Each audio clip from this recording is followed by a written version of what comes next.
Hey folks, Turbine Guy coming back at you, kind of mid-northern Minnesota, and we got an array up here that has some problems. We have some solar panels here with some obvious cracking and defects.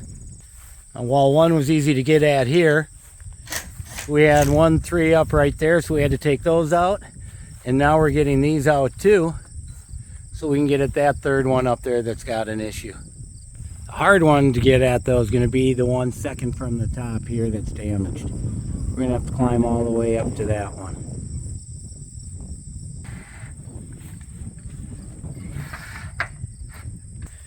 Now the client was able to pick up the same module.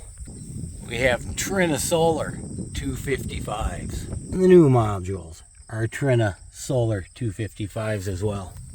Now, they don't make those Trina 255s. In fact, it's really hard to find anything under 350 watts for a solar panel now for something like this.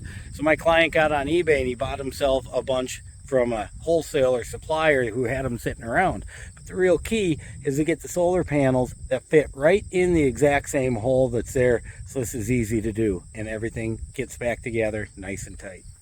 First 3 rows fixed. Now we're working our way up to that last module. Look, all 4 of these does show they're pretty nasty, and even some of them had some impact issues, but my guess is that that happened after the module glass started cracking.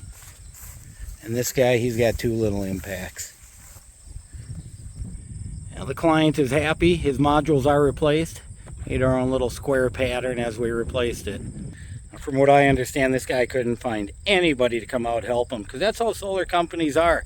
They want the whole project and they want to make all the money. They don't really care about coming out here and helping the little guy. But you know what?